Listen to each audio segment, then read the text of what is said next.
자, 많은 분들께서 이 더운 날씨에도 불구하고 뒤쪽까지 꽉 채워주셔서 잘 안 보이시는 분들도 계실 것 같습니다. 뒤쪽에 계시던 분들 자리 앞쪽에 들어와셔서 앉아주셔도 괜찮을 것 같고요. 아마 가운데 쪽이 그래도 좀 더 시원한 것 같습니다. 네, 좀 시원한 자리로 옮기셔가지고 앉아서 보시면 좋을 것 같습니다. 자, 그럼 다음 연사분을 제가 천천히 한번 소개해 보도록 하겠습니다. 네네. 계속해서 유튜브 구독자 19만 명의 경제투자 채널을 운영하며 글로벌 유동성과 매크로 관점에서 디지털 자산 시장을 분석하고 계신 전문가를 모셔봤는데요. 코슈 경제 채널 박은성 대표님입니다. 발표 주제는 미국판 ICO 2.0 시대의 개막 그리고 전략입니다. 자, 모두가 지치는 오후 시간인데요. 큰 박수와 환호성으로 맞이해 주시면 감사하겠습니다. 네.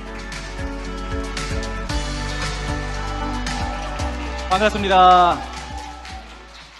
저는 코슈경제 채널 유튜브 채널을 운영하고 있는 박은성이라고 합니다. 사전에 좀 입을 맞춘 것처럼 이렇게 좀 부자연스럽게 일단 날씨가 더운데 또 찾아오셔가지고 열심히 또 이렇게 하시는 모습들 너무 보기 좋고 저도 2층에서 너무 힘이 돼서 좀 좋은 것 같아요. 그래서 오늘 제가 가지고 온 얘기는 미국판 ICO 2.0 시대의 개막과 전략에 대해서 갖고 왔습니다. 자, 지금 아마도 코인 투자분들 가장 기다리고 있는 게 클래리티 법안일 거라 생각이 됩니다. 안 그래도 엊그저께 백악관에서 또 클래리티 법안 초안을 발표를 했죠. 그리고 JP모건에서도 리포트로 또 거의 막바지에 다다르고 있다라는 얘기가 나왔는데 사실 저는 클래리티 법안보다 더 중요한 정책, 법안 이 두 가지를 보고 있었습니다. 그게 3월 달에 두 가지가 승인이 됐고요. 그래서 요 얘기를 오늘 드려보려고 합니다. 중동전쟁이 발발하고 나서 주식이나 그리고 뭐 금, 은이나 원자재 가격이 많이 하락을 했죠. 우리 비트코인 가격도 많이 하락을 했습니다. 근데 다른 자산들의 가격에 비해서 상대적으로 좀 선방을 했거든요. 그 선방을 한 이유, 결정적인 이유가 한 두 가지 정도 있는데 일단 첫 번째, 전쟁이 발발하고 나서 중동에 있었던 외환 자본들을 밖으로 빼내려고 하는 거죠. 그런 상황에서 스테이블코인의 수요가 늘어났고 결국 그게 암호화폐 시장에 긍정적인 영향을 줬었던 겁니다. 그게 첫 번째고요. 그리고 두 번째는 3월 달에 발표됐었던 이 두 가지, 이 정책 때문이라고 제가 생각하고 있는데요. 뭐 SEC, CFTC 공동 가이드라인 발효, 그리고 크라켄 연준 마스터 계좌 승인, 요 두 가지 좀 자세하게 말씀을 드려보면, 자, 기존의 암호화폐 기관들이 암호화폐 시장에 진입할 수 없었던 장벽이 있었습니다. 여기 XRP 투자하신 분들 많으시죠? 혹시 손 한번 들어볼까요? 별로 없으신 것 같네요. XRP 제일 좋아하는 코인으로 알고 있는데 XRP 코인을 뭐 공부하거나 투자하신 분들은 아시겠지만 거의 한 5년 가까이 좀 가격이 정체되어 있었습니다. 그 이유는 SEC랑 뭐 소송 사태도 있었고 계속해서 그런 불확실성들이 가격에 영향을 줬었죠. 쉽게 말해서 암호화폐 뭐 A라는 코인을 봤을 때 A라는 코인이 증권형인지 아니면 상품이 뭐 자산으로 빠지는지 정확한 구분할 수 있는 이런 명확한 가이드라인이 없었다는 겁니다. 기관들 입장에서도 내가 A라는 알트코인을 투자하고 싶더라도 이게 증권인지 상품인지 자산인지 구분할 수 없기 때문에 법적인 리스크 때문에 우리 시장에 들어올 수가 없었습니다. 그래서 SEC랑 CFTC가 이번에 총 5가지 디지털 상품, 증권, 결제 스테이블코인, 디지털 유틸리티, 디지털 수집품까지 총 5개 분류를 해서 이렇게 뭐 해당 A코인은 뭐 상품이다, 뭐 해당 B코인은 증권이다, 명확하게 가이드라인을 갖고 왔습니다. 이게 3월 달에 나온 거예요. 그래서 이렇게 되면 어떻게 되냐? 우리가 걱정했었던 뭐 XRP라던가 이런 알트코인들이 증권형 이런 성격들에 위반되는 이런 부분들이 없어질 수 있다는 거죠. 그럼 기관들 입장에선 암호화폐 시장에 좀 더 들어올 수 있게끔 진입할 수 있는 발판이 마련이 됐다라고 보시면 되고요. 그리고 거기에 더 이어서 마이닝, 비트코인을 채굴 하는 거죠. 스테이킹, 예치해놓고 이자를 받는 겁니다. 그리고 랩핑, 암호화폐 대출 상품, 담보대출을 일으켜서 디파이 생태계에서 활동을 하는 거죠. 에어드랍, 코인을 지급하는 겁니다. 이런 다양한 암호화폐 시장의 이런 활동들을 더 이상 증권형 성격으로 보지 않겠다라고 간주를 한 겁니다. 이렇게 되면 기관들 입장에서 암호화폐 시장에 들어와서 다양한 이런 시스템들을 활용해서 비즈니스를 할 수가 있겠죠. 이런 부분들이 앞으로는 뭐 암호화폐 관련된 ETF 상품 확대로도 이어질 수 있고요. 그리고 뭐 기관 투자나 거래소 상장, 그리고 스테이킹 서비스의 뭐 법적 경로를 열어줄 수도 있는 이런 다양한 부분들이 긍정적인 것들이 작용을 하는 거죠. 자, 두 번째, 크라켄 연준 마스터 계좌 승인입니다. 자, 요거를 설명드리기 전에 은행의 구조가 어떻게 되어 있는지를 좀 설명드리고 갈 건데요. 그 가장 상단에 연준, 중앙은행이 있습니다. 그리고 하단에 1금융권, 2금융권, 3금융권 이런 식으로 시중은행들이 있죠. 근데 우리가 은행에 가서 계좌를 만들거나 혹은 통장을 만드는 것처럼 은행들도 자신만의 계좌가 있어야 됩니다. 그리고 그 계좌를 최상단에 있는 중앙은행이 관리를 하는 거고요. 그래서 그 중앙은행이 관리를 하는 계좌가 마스터 계좌입니다. 쉽게 말해서 은행들이 갖고 있는 계좌라고 볼 수 있겠죠. 그러면 크라켄 거래소는 누구냐? 미국 내 암호화폐 거래소입니다. 코인베이스 다음으로 가는 거래소예요. 그 거래소가 연준의 마스터 계좌를 승인받았다는 겁니다. 이게 얼마나 대단한 거냐면 기존에 있는 암호화폐 거래소나 플랫폼 입장에서는 기존에 뭐 미국에 있는 그 지역은행들이라 그러죠. 연준의 마스터 계좌를 승인한 은행들을 연결해서 사업을 했었어야만 했습니다. 그러다 보니까 굉장히 불편한 것들이 많았겠죠. 은행의 영업시간 이외에는 거래를 할 수가 없고요. 주말에는 당연히 안 되고요. 그리고 해당 이런 기존 보수적인 이런 은행들이 많기 때문에 보통 미국의 리저브 은행이라고 하죠. 조금 재정이 낮고 좀 위험할 수 있는 은행들이 암호화폐 업계랑 연결을 해서 합니다. 그럼 보통 은행들이 뭐 뱅크런 리스크라던가 무언가 리스크가 터졌을 땐 고스란히 암호화폐 거래소에 영향을 주는 구조였죠. 근데 이게 아예 싹 없어진 겁니다. 기존에 있는 상업은행이 날아가고 이젠 암호화폐 거래소가 중앙은행과 직접 마스터 계좌를 열어줘서 거래할 수 있게끔 되는 거죠. 자, 그럼 여러분들 뭐가 좋아질까요? 자, 답변은 안 올 것 같아요. 어떤 부분들이 좋아지냐? 일단 은행 영업시간 이외에 거래를 할 수 있게끔 24시간 거래가 풀립니다. 이게 가장 좋고요. 그렇게 되면 당연히 입출금 속도도 빠를 거고요.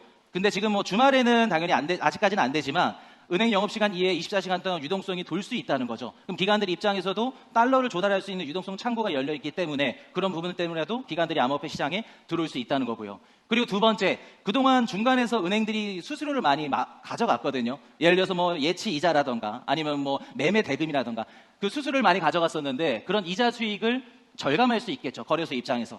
그리고 방금 말씀드렸던 미국에 있는 좀 지역은행들 뱅크런 리스크에서 없어지게 되는 거고요. 여기서 가장 중요한 게 있는데 이렇게 되면 암호화폐 거래소가 이젠 자체적으로 스테이블 코인을 발행할 수 있게끔 흘러갈 겁니다. 기존에는 스테이블 코인을 발행하려면 굉장히 좀 가이드라인, 라이센스를 취득하거나 아니면 허가받은 금융기관만 좀 발행할 수 있게끔 어렵게 진행이 됐었는데 이렇게 된다는 거는 크라켄 거래소나 암호화폐 거래소들도 이제 스테이블 코인 발행에 조금 더 한 걸음씩 더 다가갔다. 그렇게 보시면 되겠습니다. 자, 그럼 여러분들 봅시다. SEC와 CFTC의 공동 가이드라인 발효 3월 달에 나왔고요. 그리고 두 번째, 크라켄의 연준 마스터 계좌 승인, 이것도 3월 달에 나왔습니다. 이 두 가지의 공통점은 뭐냐면 기존의 암호화폐 시장에 진입하기 어려웠던 기관들이 진입이 좀 더 용이해졌다는 겁니다. 저희 24년도 1월 달 현물 ETF가 승인이 됐죠. 그때부터 우리 비트코인 그리고 암호화폐 시장은 미국 자산에 편입이 됐습니다. 그리고 지금 우리 암호화폐 가격을 쥐락펴락 움직이는 건 미국에 있는 기관들이고요. 그럼 우리가 비트코인 가격이 올라갈 건지 떨어질 건지를 앞으로 예상은 할 수는 없지만 어느 정도 유출하고 전략적으로 대응을 하려면 기관들이 어떤 식으로 지금 스탠스를 갖고 있는지를 보셔야겠죠. 근데 그 기관들이 암호화폐 시장에 조금 더 들어올 수 있게끔 용이해졌다는 겁니다. 그래서 보시면 명확한 가이드라인이 생겼죠. 알트코인이든 무슨 코인이든 증권인지 상품인지 몰랐어요. 근데 구체적인 가이드라인이 생겼고 그 명확한 가이드라인을 토대로 24시간 연준의 마스터 계좌를 열어줌으로써 거래할 수 있게끔 됐다는 거죠.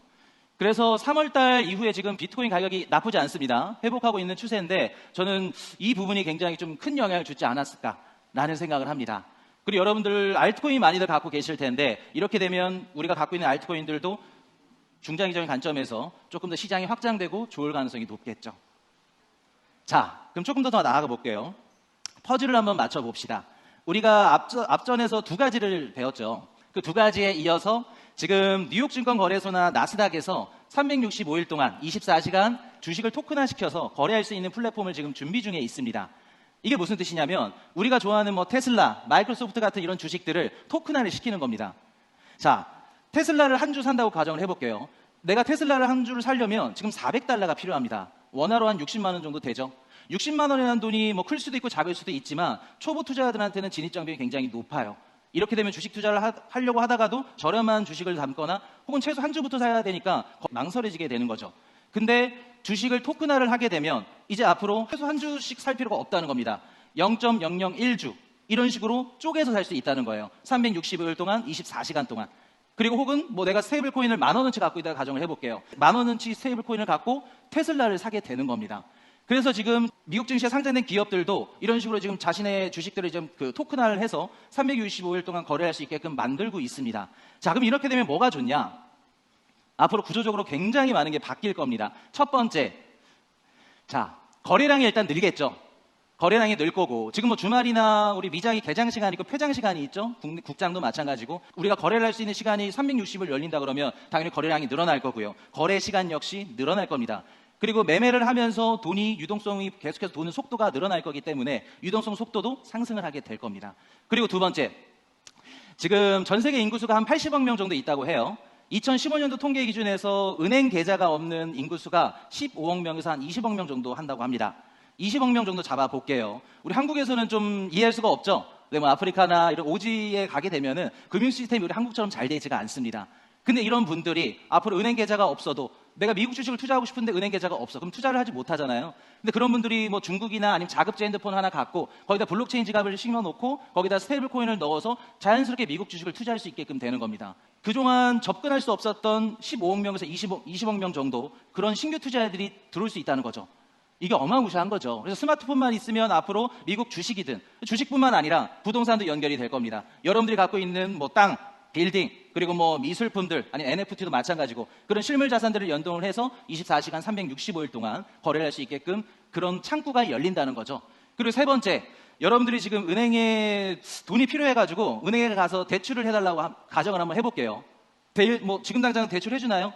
서류 검사하고 뭐 심의 받고 일주일에서 열흘 정도 넘게 걸리죠. 근데 그럴 필요 없다는 겁니다. 내가 새벽에 돈이 필요하면 내가 갖고 있는 코인 자산 혹은 뭐 미국 주식 자산을 담보로 대출을 받을 수 있는 거예요. 그게 디파이 생태계라고 합니다. 그 디파이 시장이 열리게 되면 또한 유동성도 계속해서 돌겠죠. 그리고 가장 마지막 중요한 거, 지금 미국에 있는 뭐 상장사든 기업이든 뭐 벤처캐피탈이든 스타트업이든 이런 기업들이 처음에 일을 시작할 때 전 세계를 돕니다. 그래서 투자자들을 만나고 투자 자본을 조달을 받아요. 그래서 VC들을 받아서 자본을 조달받는데 앞으로 이런 자본 조달 방식이 좀 변화가 될 가능성이 높습니다. 어떤 식으로 될 거냐면 굳이 내가 찾아가지 않더라도 전 세계 소액 투자자, 개인 투자자들 상대로 하는 겁니다. 스테이블 코인만 있으면 내가 10달러면 10달러, 100달러면 100달러 투자할 수 있는 거죠.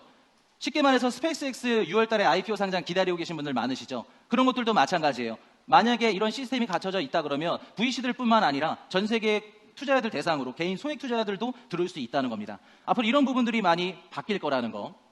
자, 저는 미국판 ICO 2.0이라고 어떻게 보면 오늘 제가 말씀드릴 주제의 핵심인데 2018년도에 코인 투자를 해보신 분들은 아실 겁니다. 이더리움 생태계에서 ICO 시장이 굉장히 활성화가 됐었죠. 근데 그때는 제도권 내에 없었습니다. 진짜 뭐 예를 들어서 뭐 진돗개 코인을 발행을 했는데 진짜 말 그대로 주인이 없어요. 사무실을 찾아갔더니 뭐 직원도 한 명 있고 그냥 말 그대로 스캠인 거죠. 그런 코인들이 굉장히 많았고 그 각국 정부에서도 이거를 내버려 둘 수 없었겠죠. 그러면서 규제가 시작이 됐고 또 연준의 금리 인상까지 더해지면서 암호화폐 시장에 또 빙하기가 찾아왔었죠. 2018년도에 실패한 ICO가 저는 2026년도 미국판 ICO 2.0으로 다시 복귀한다고 생각을 합니다. 실질적으로 시작되는 건 아마 2027년도에 전 시작될 거라고 보거든요. 지금은 올해 이제 제도권 내로 들어오고 빨라야 이제 내년에 시작을 한다고 생각하는데 미국 제도권 내에서 방금 말씀드렸던 365일 24시간 동안 거래할 수 있는 플랫폼이 나와서 거기서 앞으로 전 세계 자본들이 몰려 들어올 수 있게끔 그런 시장이 전 열릴 거라고 봅니다. 그래서 18년도에 실패했었던 이런 이더리움 ICO 시장이 저는 26년도 더 나아가서 27년도에 미국판 ICO 2.0으로 탈바꿈할 거라 생각합니다. 자, 그럼 여러분들 봅시다. 여기에서 우리가 중요한 부분이 있어요. 우리가 가져가야 될 건 뭘까요? 우리가 지금 한 30분 정도 시간이 있는데 지금까지 뭐 이렇게 얘기를 이제 제가 뭐 샬라샬라 이렇게 얘기를 했습니다. 그럼 여러분들도 이제 가져가야 될 게 있잖아요. 이런 구조적인 큰 흐름에 있어서 앞으로 돈이 어디로 몰리는지 그리고 어떤 섹터로 돈이 몰리는지를 여러분들이 먼저 찾아가셔야 된다는 겁니다. 그냥 말 그대로 그냥 쉽게 365일 24시간 뭐 거래할 수 있겠지. 그래 뭐 신문 기사에서 봤다. 그러고 끝나면 안 돼요. 오늘 이 얘기를 듣고 집에 가서 뭐 챗GPT를 돌리든 아니면 뭐 기사를 검색을 하셔든 앞으로 이런 식으로 구조적으로 흐름이 바뀌면 어떤 시장에 자본이 모일 건지 그리고 돈이 어떻게 모여서 내가 그럼 앞으로 어떤 포트폴리오를 꾸릴 건지 전략적으로 좀 준비를 하셔야 됩니다. 얼마 안 남았다고 생각을 하거든요. 1년 뒤면은 여러분들 시간 금방 가잖아요. 그 인생 선배님들이 더 잘 아시잖아요. 시간 금방 가는 거는. 그래서 오늘 이런 얘기를 딱 듣고 내가 어떻게 구조적으로 좀 어디에 돈이 몰릴 건지 그럼 내가 예를 들어서 코슈경제 채널 저놈이 뭐 이렇게 한다고 했더라. 이런 얘기를 했어. 그럼 내가 어디에 돈이 몰릴까? 곰곰이 생각을 해보는 겁니다. 뭐 메모해도 좋고요. 그래서 오늘 제가 이렇게 드린 얘기들이 여러분들한테 좀 마음에 와닿았으면 그리고 여러분한테 도움이 됐으면 좀 좋겠습니다. 그리고 마지막으로 좀 제가 개인적으로 바라보는 하반기 암호화폐 시장에 대해서 좀 말씀을 드리려고 합니다. 아마 지금 투자하고 계신 분들이 많으실 거라 생각이 돼요. 중동전쟁 발발하고 나서 좀 많이들 걱정도 하시고 좀 스트레스도 많이 받으셨죠. 그리고 작년 10월부터 암호화폐 가격만 좀 많이 못 올랐고 상대적으로 주식이나 뭐 금 가격은 굉장히 많이 올랐고요. 상대적 박탈감이 좀 클 거라 생각이 듭니다. 거기다 중동전쟁까지 터지니까 참 트럼프 대통령 욕하시는 분들이 요새 많으신 것 같아요. 근데 저는 개인적으로 하반기에 좀 긍정적으로 보는 이유가 총 4가지를 갖고 왔습니다. 첫 번째는 유동성 방출이고요. 두 번째는 역대급 IPO 예정입니다. 그리고 세 번째는 클래리티 법안 등 규제 불확실성 종결입니다. 네 번째는 연준의 정책 방향성 전환인데요. 자, 첫 번째 얘기를 한번 드려볼게요. 중동전쟁이 발발하고 나서 대다수의 투자자분들은 안 좋은 생각을 하셨을 거예요. 아, 저 트럼프 이런 말해서 죄송하지만 노인네가 뭐 노망이 났다 이런 생각이 하시는 분들이 계시고, 왜 트럼프 대통령이 오자마자 이렇게 코인이 힘들고 주식이 힘들고 정말 투자하기 어렵다, 어려운 환경이다라고 생각하시는 분들이 계실 겁니다. 근데 저는 좀 역으로 생각을 해봤어요. 전쟁이라는 게 있어서는 안 될 일이겠지만 투자자들의 관점에서는 전 전쟁은 위기가 아니라 기회라고 생각을 합니다. 왜 그러냐? 전쟁이 발발하고 나서 가격은 떨어지죠. 근데 결국 전쟁이 종료되고 끝나면 올라오죠. 지금 저번 주부터 가격이 뭐 주식이나 비트코인 가격이 지금 회복을 하고 있는 상태죠. 그 이유를 저는 전쟁이 강제적인 경기 부양 정책이라고 생각을 합니다. 얼마 전에 미국 국방부에서 2천억 달러를 긴급 예산안을 빨리 달라고 신청을 했었죠. 전쟁을 하게 되면 어쩔 수 없이 돈이 필요합니다. 그럼 해당 전쟁에 참가한 그 미국만 돈이 필요할까요? 아니라는 거죠. 중동전쟁이 발발하고 나서 이란이 걸프 국가들한테 미사일을 때립니다. 그럼 걸프 국가들은 무슨 생각을 할까요? 아, 방산비를 좀 늘려야겠구나. 돈을 찍습니다. 유럽은 가만히 있을까요? 트럼프가 나토에서 탈퇴하겠다고 협박을 합니다. 그럼 유럽 입장에서도 우리가 국방 관련해서 홀로 서기를 해야겠구나. 그럼 당연히 돈을 찍을 수밖에 없겠죠. 자, 다른 나라 한번 가볼게요. 호르무즈 해협의 의존도가 높은 대만, 일본, 한국, 중국으로 한번 가보겠습니다. 호르무즈 해협이 잠기고 나서 원유를 수급할 수가 없게 됩니다. 유가가 계속 튀죠. 그럼 한국 입장에서 어떤 생각을 할까요? 이번 중동전쟁을 통해서 우리가 에너지 안보 쪽에서 단독적으로 우리가 독립을 좀 해야겠구나. 그러면 에너지 안보 관련된 비용이 들어갑니다. 환율이 떨어지네요. 원화 환율이 떨어지려면 뭘 해야 되죠? 환율 방어를 해야 됩니다. 또 재정이 들어가네요. 자, 다른 국가들 한번 봅시다. 중국 어떨까요? 이번에 이란에서 방공망 관련된 그 군사 무기들이 중국산이라고 합니다. 근데 다 뚫렸죠? 미국한테. 중국 자존심에 스크래치 입었겠죠. 그 관련된 과학자 4명이 사직을 당했다고 해요. 중국 입장에서 어떻게 해야 될까요? 국방비를 늘려야겠죠. 그러면 전쟁이 발발하면 자산시장은 놀래서 떨어집니다. 근데 결국 전쟁은 언젠가 끝나요. 그 전쟁이 끝나고 나서 자산시장은 리바운딩할 가능성이 너무너무 높다는 겁니다. 이건 가능성이 아니라 100%는 말씀을 드리는 거예요. 그럼 전쟁으로 인해서 돈이 시중에 풀리겠네요. 거기다 플러스 11월 달에 미국 중간선거가 예정되어 있죠. 자, 트럼프 대통령이 중간선거에서 이기려면 어떻게 해야 될까요? 돈을 풀어야겠죠. 국민들이 좋아하는 돈을 풀어주면서 선심선 정책을 펼쳐야 될 겁니다. 그러면 전쟁으로 인한 유동성 공급, 거기다 중간선거를 이기기 위한 양적 완화, 이런 선심선 정책까지 더해진다고 하면 당연히 유동성에 가장 민감한 우리 암호화폐 시장은 좋을 수밖에 없겠죠. 이게 첫 번째 이유입니다. 자, 두 번째, 26년도 역대급 IPO 예정인데요. 스페이스X IPO 솔직하게 기다리고 계신 분들 계세요? 아니면 나는 관심이 있다 하시는 분들? 엄청 많으시네요. 자, 좋다 나쁘다를 말씀 따로 드릴 필요 없죠. 역대급입니다. 이런 대규모 거물급의 IPO가 상장이 되어 있다는 거는, 그리고 그 스페이스X뿐만 아니라 엔트로픽이나 아니면 오픈 AI라든가 스트라이프나 다양한 이런 천문학적인 시가총액을 자랑하는 이런 기업들이 올해 예정이 있습니다. 이게 뭐를 주냐면, 대규모 IPO가 증시에 예정이 되어 있고 만약에 상장이 된다? 그렇게 되면 유동성적인 측면에서 낙수 효과가 옵니다. 내가 금고에 쌓아놨던 돈들을 스페이스X를 사기 위해서 갖고 들어간다는 거예요. 그렇게 되면 자연스럽게 미국 증시에 자본이 몰리겠죠. 그 미국 증시에 자본이 몰리면 우리 암호화폐 시장은 어떻게 될까요? 이런 생각 하시는 분들 계시죠? 주식만 오르는 거 아니에요? 미국 주식 스페이스X만 오르는 거 아니에요? 아니죠. 아까 제가 앞에서 뭐라고 말씀드렸죠? 우리 암호화폐 시장은 어디에 편입이 되어 있다고요? 미국 자산에 편입이 되어 있습니다. 당연히 미국 자산 시장에 자본이 들어오면 우리 암호화폐 시장도 수급을 받을 가능성이 높겠죠. 그래서 대규모 대형 IPO, 그로 인한 낙수 유동성 효과, 이게 두 번째 이유입니다. 아마 6월 달에 예정이 되어 있는데 6월 달에 전 개인적으로는 조금 연기될 거라고 보거든요. 시간이 너무 촉박해서. 근데 만약 6월 달에 되면 좀 긍정적인 모습들을 기대해 볼 수 있지 않을까라는 생각을 합니다. 자, 세 번째, 클래리티 법안 등 규제 불확실성 종결입니다. 클레이티 법안은 지금 뭐 다들 알고 계시죠? 매일 기사 이렇게 보시면서 F5 새로 고침 누르고 계실 거예요. 어떤 또 새로운 얘기가 뜨나?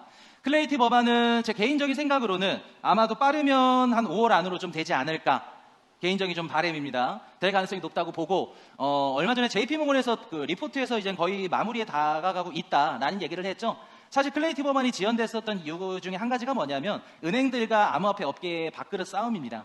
근데 그 은행 업계 입장을 대변하는 게 JP모건이기 때문에 그 JP모건에서 리포트가 나왔다는 건 이제 거의 막바지에 다다랐구나 라고 보시면 됩니다. 그리고 지니어스 법안 같은 경우 이제 스테이블코인 법안이죠. 작년 7월 달에 트럼프 대통령이 독립기념일날 요게 승인이 됐고 세부적으로 1년 안에 세부 요건을 발표를 해야 됩니다. 그게 이번 연도 7월 달이고요. 또 스펙스X IPO랑 또 비슷하네요. 또 우연스럽게.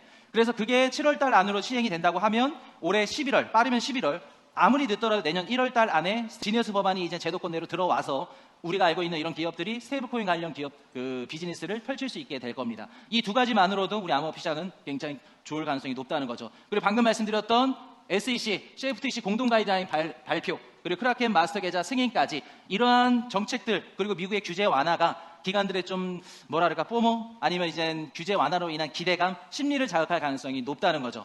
그래서 이게 4월달, 5월달, 6월달, 7월달 이제 계절이 바뀌면 바뀔수록 조금 더 짙어질 겁니다. 자, 네 번째. 이거는 연준의 정책 방향성 전환인데요.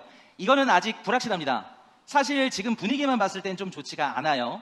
지금 트럼프 대통령이 제롬 파월 연준 의장이나 지금 옥신각신을 하고 있죠. 뭐 이제 그 연준의 뭐 리모델링 그 수사비 때문에 뭐 돈을 많이 썼니 뭐니 금리를 안 내렸니 투닥투닥 하고 있습니다. 그래서 실제로 지금 21일 날 한국 시간으로 다음 주 수요일이 되겠네요. 새로운 캐비너시 연준 의장의 인사청문회가 열립니다. 그래서 만약에 거기서 통과를 하게 되고 순차적으로 된다고 하면은 5월 15일 날 새로운 연준 의장이 나오겠죠. 새로운 연준 의장은 새로운 중앙은행입니다, 여러분들. 우리 암호화폐 비트코인이 뭐 클레리티 법안이 어떻고 뭐가 어떻고 다 떠나서 어찌됐든 간에 올라가려면 연준에서도 트럼프 정부 정책이랑 같은 방향성을 보고 정책을 펼쳐야 돼요. 이게 가장 중요합니다. 근데 지금 사실 인준 청문회가 지금 순조롭게 갈지는 모르겠어요. 트럼프 대통령도 원체 뭐 이렇게 성격도 막 있고 이렇게 투닥투닥 하고 있는 게 있으니까. 근데 이번에 새로운 연준 의장 좀 캐비너시에 대해서 얘기를 드리면 얼마 전 인터뷰에서 이런 얘기를 했습니다. AI로 인해서 생산성이 향상이 되면 지금 높은 인플레이션 괜찮다. 그 말은 즉슨 금리를 내려줄 수 있다는 겁니다. 자, 생각을 해볼게요. AI가 발전을 해서 로봇들이 제품을 만듭니다. 기존에 1시간에 그 한 개의 제품을 만드는데 10만 원이 들었는데 로봇이 1시간에 제품을 만드니까 10만 원이 아니라 만 원으로 줄어버린 겁니다. 그러면 AI와 로봇이 계속해서 발전하면 발전할수록 미국이 걱정하는 그리고 전 세계가 걱정하는 인플레이션을 잡을 수 있겠죠. 그래서 지금 우리가 걱정하고 있는 뭐 중동전쟁하면 인플레이션 나온다 이런 부분들을 해결할 수 있다고 보는 겁니다.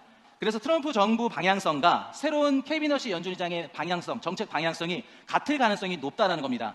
AI 생산성 향상으로 인해서 인플레이션을 잡을 수 있다. 이 얘기는 트럼프 대통령, 베센트 재무장관이 하던 얘기가 동일합니다. 똑같아요. 그러면 제롬 파월 연준 의장 문제만 해결이 되고 새로운 연준 의장이 들어와서 트럼프 정부 정책과 방향성이 같다고 한다고 하면 이번 여름 이후부터 나쁠 이유 있을까요? 유동성에 가장 민감하고 그 유동성을 공급해 줄 수 있는 소망수 역할을 하는 게 트럼프 정부랑 연준이죠. 그 두 개의 주체가 같은 방향을 바라보고 간다고 하면 당연히 우리 암호화폐 시장도 좋을 가능성을 열어두셔야겠죠.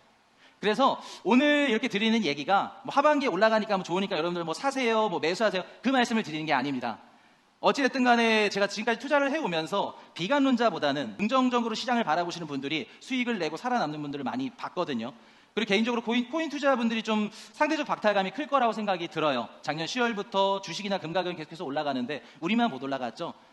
한 가지 좀 말씀을 드리고 싶은 건 아직 끝나지 않았다라는 말씀을 드리고 싶습니다. 포기하시면 안 된다라는 말씀을 드리고 싶고 암호화폐 시장에 순서가 오지 않았을 뿐이지 포기하지 마시고 그리고 그 순서가 왔을 때 기회를 잡는 거 시장에 남아 있으셔야 잡을 수 있다는 말씀드리고 오늘은 여기까지 하도록 하겠습니다.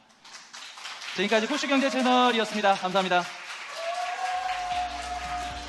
네, 박은성 대표님의 ICO 2.0 시대의 전략적 방향에 대한 유익한 말씀 들어봤습니다.